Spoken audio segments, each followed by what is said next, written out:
ओम नमो भगवते वासुदेवाय। श्रद्धालु भक्तों, श्रीमद् भागवत महापुराण के तृतीय स्कंद के 24वें अध्याय के अंतर्गत श्री कपिल देव जी का जन्म का वर्णन है। इसके पूर्व जहाँ तक आप कथा श्रवण कर चुके हैं उसके आगे का प्रस्तुतिकरण करता हूँ। करदम जी के कहने पर श्री भगवान ने कहा, मुने, वैदिक और लौकिक सभी कर्मों में संसार के लिए मेरा कथन ही प्रमाण है। इसलिए मैंने जो तुमसे कहा था कि मैं तुम्हारे यहाँ जन्म लूंगा, उसे सत्य करने के लिए ही मैंने यह अवतार लिया है। इस लोक में मेरा यह जन्म लिंग शरीर से मुक्त होने की इच्छा वाले मुनियों के लिए आत्मदर्शन में उपयोगी प्रकृति आदि तत्वों का विवेचन करने के लिए ही हुआ है। आत्मज्ञान का यह सूक्ष्म मार्ग बहुत समय से लुप्त हो गया है। इसे फिर से प्रवर्तित करने के लिए ही मैंने यह शरीर ग्रहण किया है, ऐसा जानो।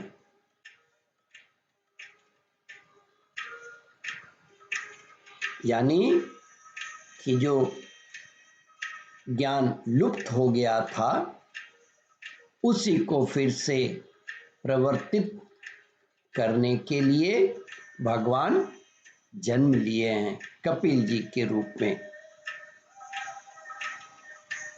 कपिल जी कहते हैं, मुने, मैं आज्ञा देता हूँ, तुम इच्छा अनुसार जाओ और अपने संपूर्ण कर्म मुझे अर्पण करते हुए दुर्जय मृत्यु को जीतकर मोक्ष पद प्राप्त करने के लिए मेरा भजन करो। मैं स्वयं प्रकाश और संपूर्ण जीवों के अंतःकरण में रहने वाला परमात्मा ही हूँ। अतः जब तुम विशुद्ध बुद्धि के द्वारा अपने अंतःकरण में मेरा साक्षात्कार कर लोगे, तब सब प्रकार के शोकों से छूटकर निर्भय पद मोक्ष प्राप्त कर लोगे। माता देवहूति को भी मैं संपूर्ण कर्मों से छुड़ा देने वाला आत्मज्ञान प्रदान करूंगा, जिससे यह संसार रूप भय से पार हो जाएगी। आप चिंता न करें। श्री मैत्रेय जी कहते हैं, विदुर जी, भगवान कपिल के इस प्रकार कहने पर प्रजापति करदम जी उनकी परिक्रमा कर प्रसन्नता पूर्वक वन को चले गए। वहां अहिंसामय संन्यास धर्म का पालन करते हुए वे एकमात्र श्री भगवान के शरण हो गए तथा अग्नि और आश्रम का त्याग करके निसंग भाव से पृथ्वी पर विचरने लगे। जो कार्य कारण से अतीत है, सत्वादि गुणों का प्रकाशक एवं निर्गुण है और अनन्य भक्ति से प्रत्यक्ष होता है, उस पर ब्रह्म में उन्होंने अपना मन लगा दिया।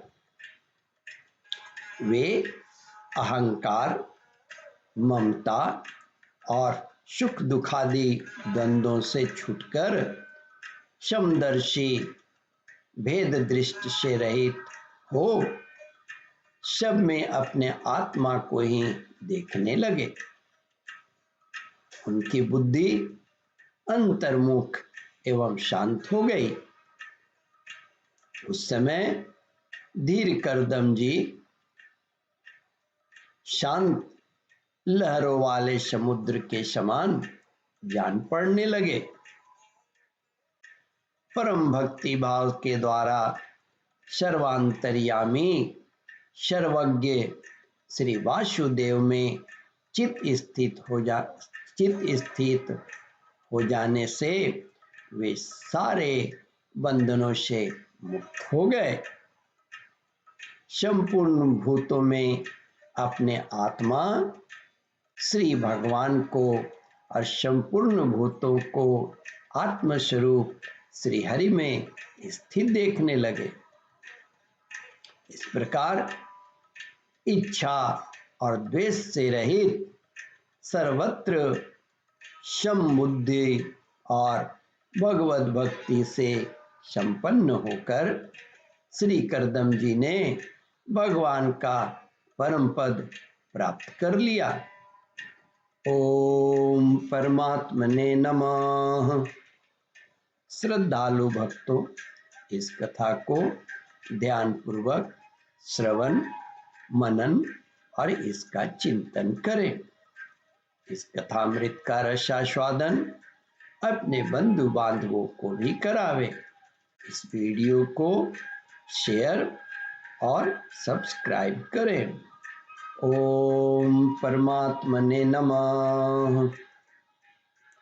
श्रद्धालु भक्तों, यहाँ पर 24वां अध्याय समाप्त होता है।